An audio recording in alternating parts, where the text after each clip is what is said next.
Hello, so I said I'd do a little video for you just to show you a bit more detail. So first things first, just to give you a sort of general overview, if I zoom right out so you can see, this is the map I've got to play with in its full form. I can obviously edit the terrain here, it doesn't have to stay like this. This is like a preset empty map. With some sort of mountains and things, which I quite like. Maybe it's not traditional British countryside. I guess use your imagination a little bit for that. I might even maybe tone down the mountains just so it's a bit more convincing. Though as far as I know, there are places in the UK that you could say this is there. This is not set in any specific place in England. I think there's inspiration that comes from all parts of the UK, really.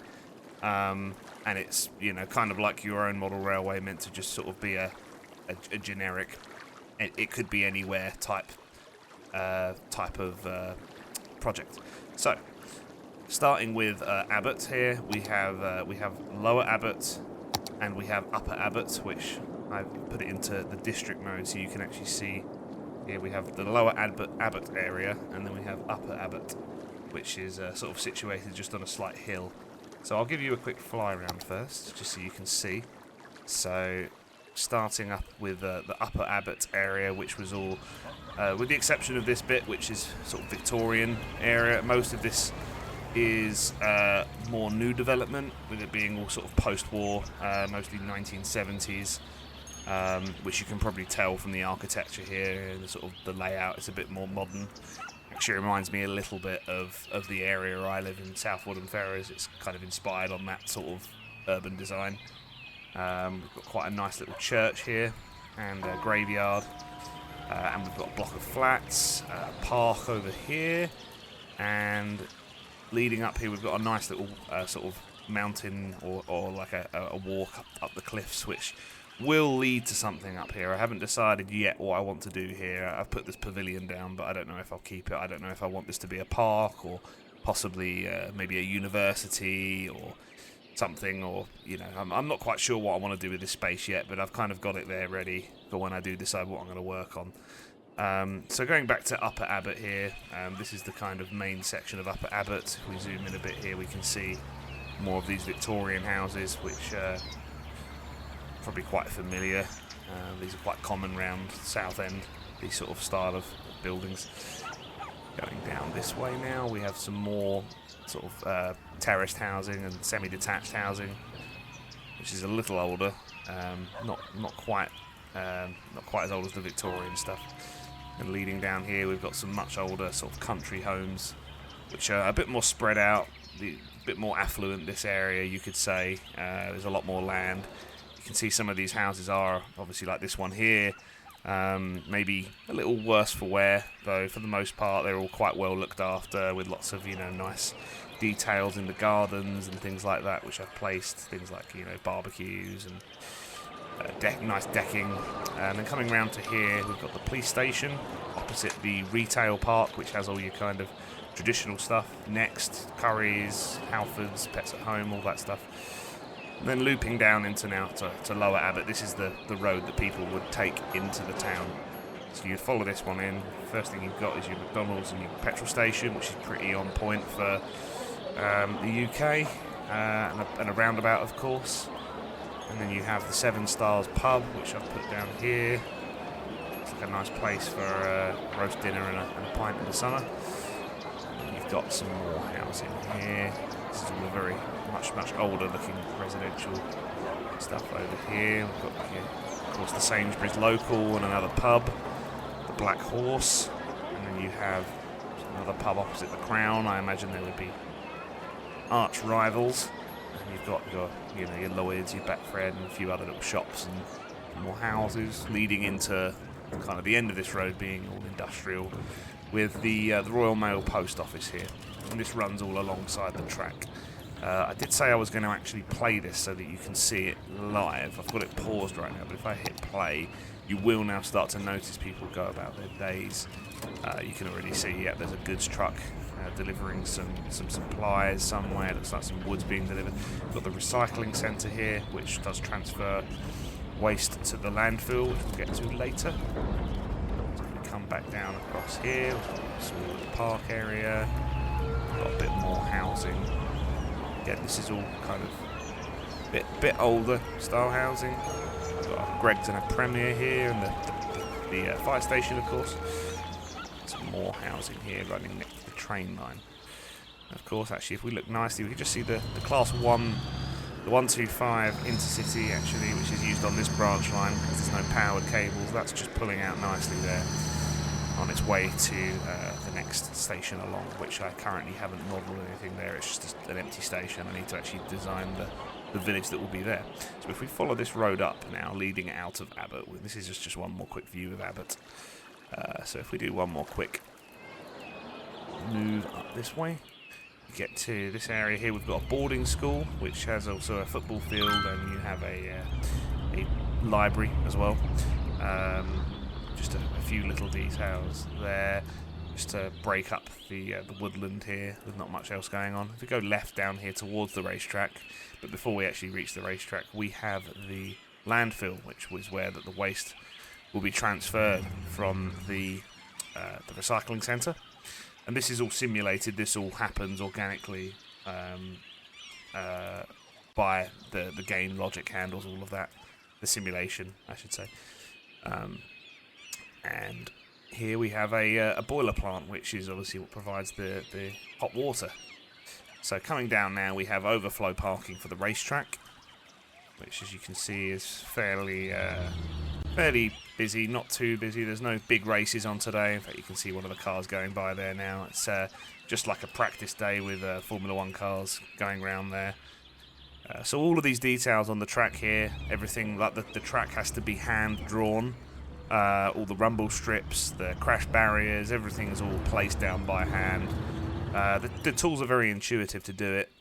It's once you know what you're doing, it's actually not as complicated as you might think, but definitely took me a while to find all the right bits to make this. Like, if you remember, I mentioned you have to kind of look online and download packs, which you then add to the game itself. And those packs contain certain assets you need, like if you wanted racetrack parts, you'd have to go and source all of those online. They're all free to download, but it's just a case of going and finding them, really. So this is the racetrack. Over here, this is pretty much done now.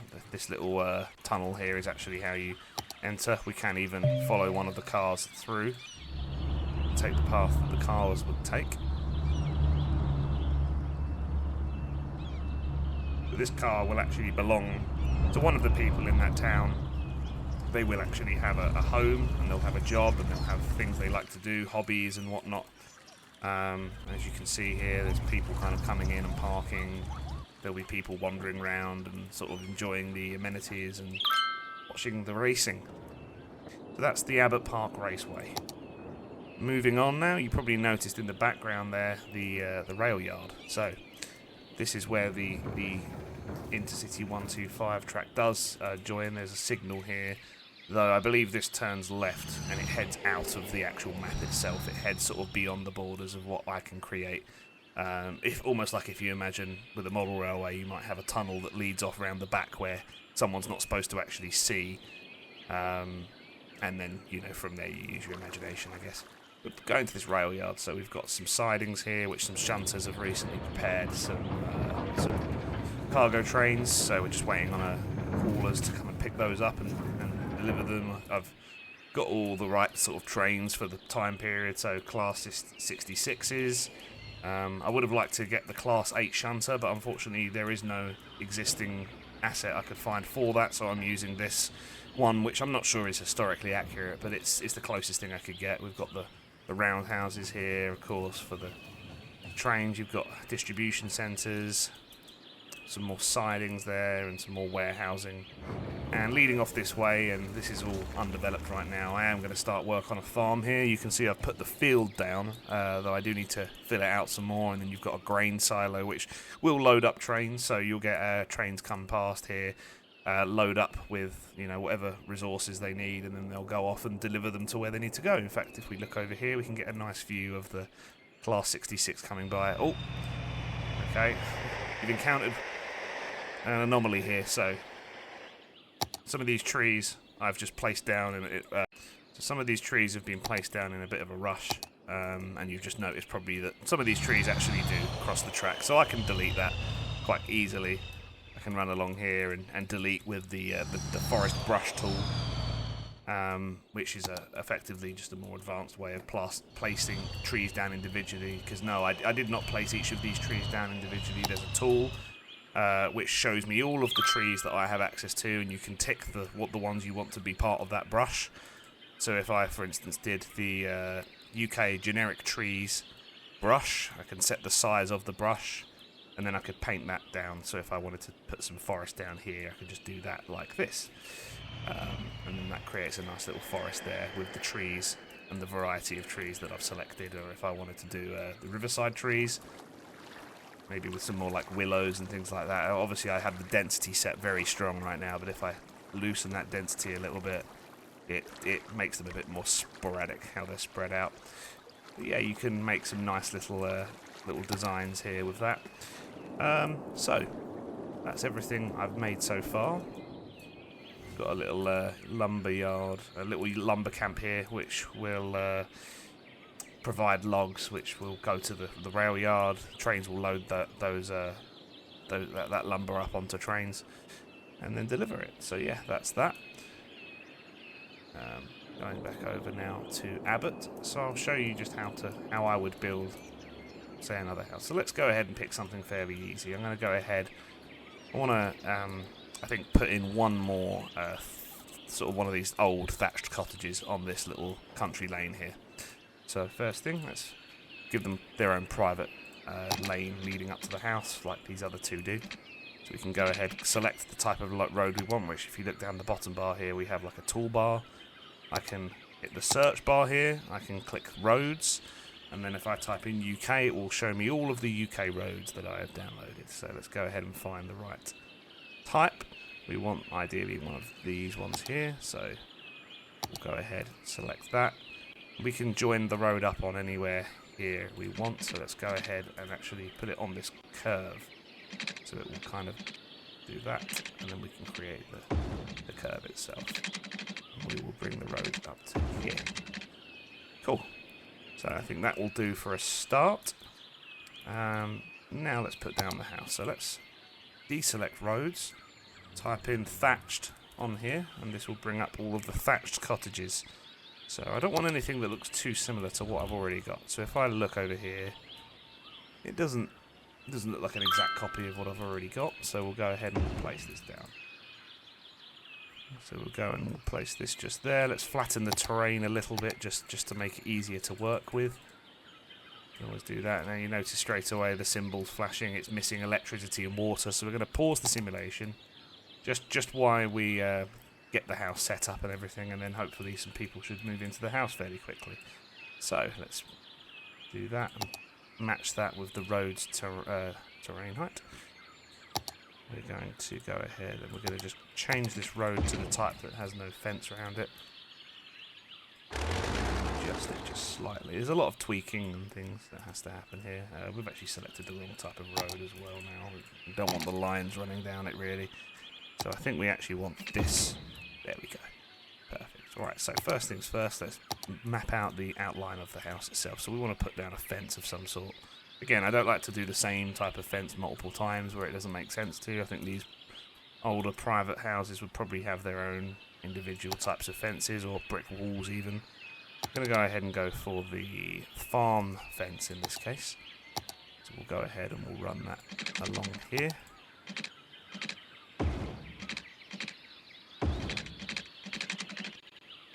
Now bring this fence round. And we'll give them a lot of land here, I think we'll make this quite a nice section of land they've got to play with, and we'll start designing what this is all going to look like. So first things first, get a garage down. Got lots of different types of garages, but I think maybe one of these classic Sears style garages would look nice, or in fact maybe even a double garage. Just at the end of the road there, looks nice, and it fits in aesthetically fairly similar. It looks like maybe it wasn't an original part of the house, of course. but something that was extended on. I am going to quickly just plumb in the water lines. So we go into the underground mode here and see where the water lines are. I'm going to go ahead and just extend this water line up to here, like that. And we also need power. Now, they are close to power lines, but I don't think those power lines are quite long enough to reach, so we're going to go ahead and just go to run that power line up along the side of the house.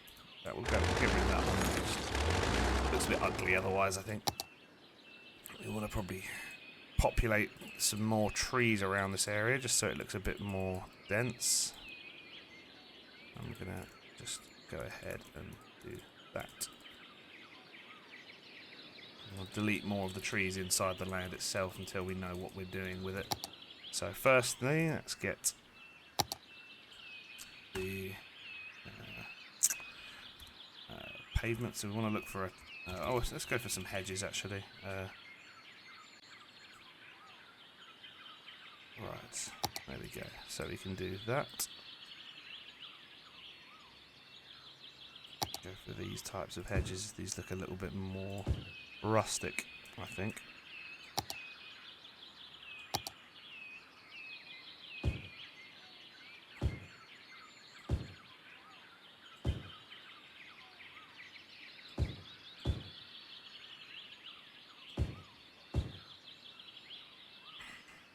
Maybe a bit overboard there, but these things can be tweaked.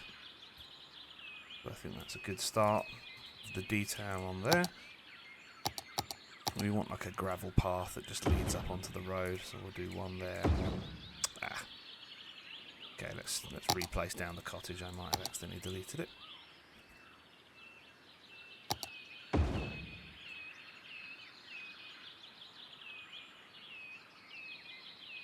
There we go. Right. So now let's look around the back of the house and not make the same mistake again.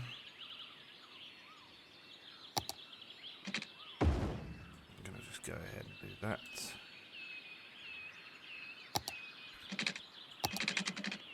We'll decide what's going to go in all this area here. So I already think I have a rough idea, so that's nice. That leads back onto there.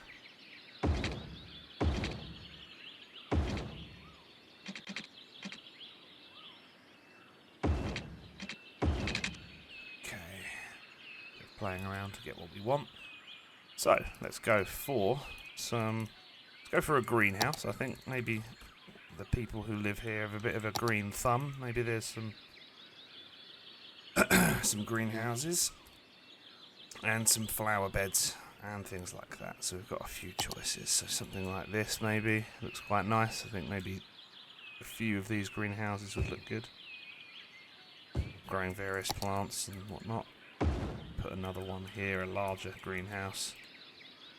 Not sure if this is realistic or not. This might be a bit overboard. The greenhouse is almost the size of the house, but it does look.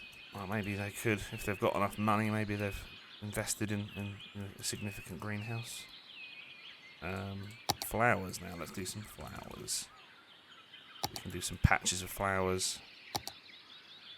We can go ahead and we can even use the line tool to actually create lines of flowers if we want. So we could reduce the spacing on those a little bit and actually run a string of them if we wanted. Though I'm not sure. I'm thinking maybe we just do a flower bed up this end with different sort of coloured bushes and whatnot, and then maybe we just start putting in some more trees, things like that.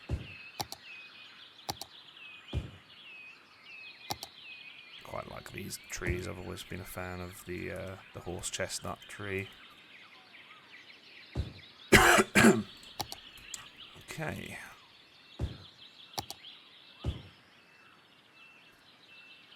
Let's go ahead and actually fill this in here, because I think what we want to do is have some sections that join together to tweak to get it to show up correctly. There we go. Right, so let's go with some tables.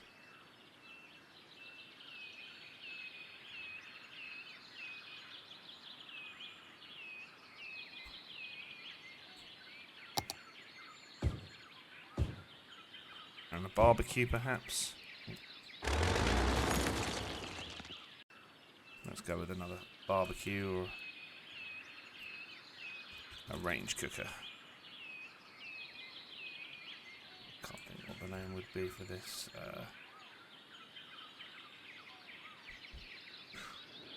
We can't find the name of something because we're not sure what it's being called. We can always use the pipette tool like this. Okay, so we can see it's called a grill. That would be why barbecue wasn't bringing it up. When you've got hundreds, probably even thousands of objects, it can be hard to find exactly what you want sometimes. Right, so I think that's nice. Let's go for a small pavilion. I think that they've probably got one if they enjoy the garden as much as it seems like they do. So we'll put that there. And we'll just extend that path a little bit. There we go.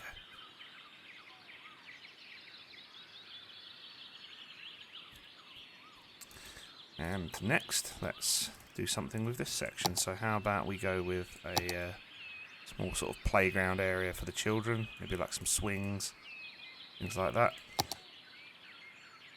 Something like this. And maybe a sandbox.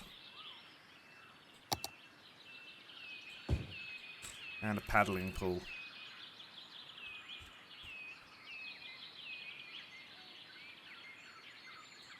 I like that. Also, I've just spotted this nice water fountain feature, which we'll go ahead and put there. And now I'm going to just go ahead, and I think that'll do for now. Let's just finish detailing more shrubs, flowers, and plants. Let's look for some more hedges, maybe. I think some hedges might look nice.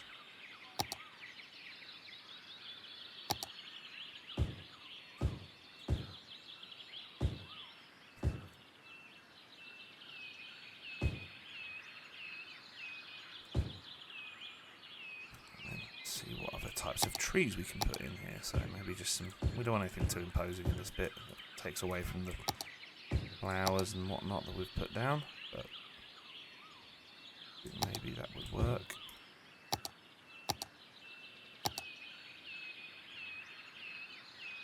Go for some more stuff here now.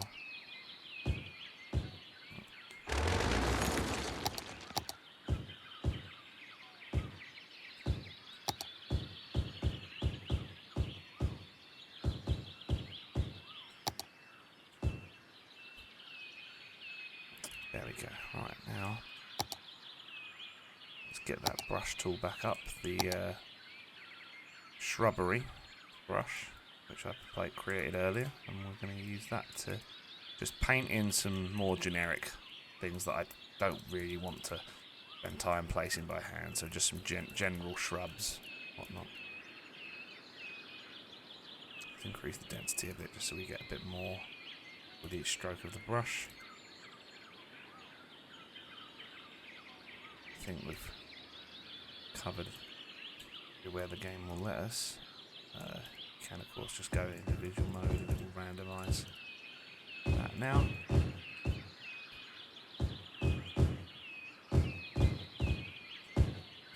Okay.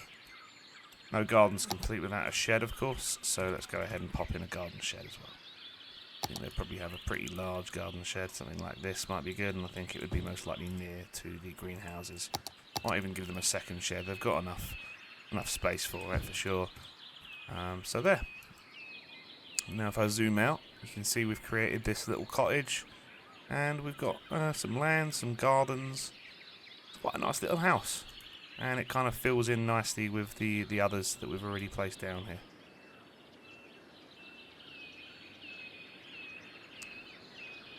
Again, we're not too far away from the main village now with what we've just done. Just sort of up on the hill. We actually have a really nice view of the village, so if we go back into this mode, we can see what the view would be like from down here. So we can follow the road out, leading out onto the main street. Going down the hill would obviously lead into the town, but from here, we've actually got a nice view. You can just about see the church over in the distance through the trees. And you can see the rest of the town, yeah. But yeah, I think that makes sense. I'll unpause the simulation now and we can watch people go about their business. You'll probably notice at some point you see some cars come up here and a family will move in. At the moment no one's living there. If I look on the house I can see no one lives here right now. But they will, in time, move in.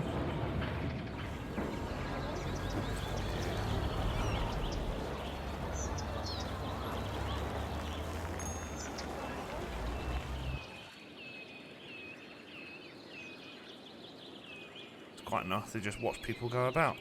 You can click on anyone and see what they're doing. So, for instance, this person here,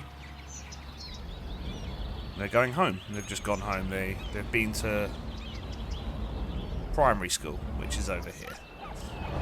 That tells me what they've been doing today, what they're going to be doing. This person here, for instance, he lives up in this house here, and he's a letting agent. And he is on his way up here.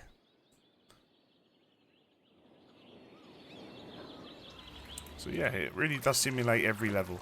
And once I build some other train stations in my map, I can add new stops.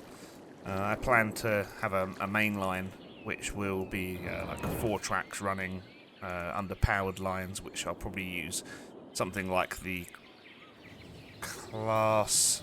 I can't remember the name of the train now, the Electrostar model trains, which we use on the C2C line. I have nice models for those. So I'll probably keep this line running along. I'll have a separate branch line leading to a lot of the villages with unpowered tracks, and then I'll have the main line, which will feed into the main city, which will have a rail hub with a big grand station with lots of different trains all kind of finishing their journeys or beginning them from there at the big station. So yeah, that's kind of my plans. I'll send you some more pictures at some point when I've done a bit more work. But yeah, that's kind of where we're at right now. I thought you'd find it interesting, given it's, I suppose, in some ways, a digital form of what creating model railways and just model villages and things is in itself. Yeah.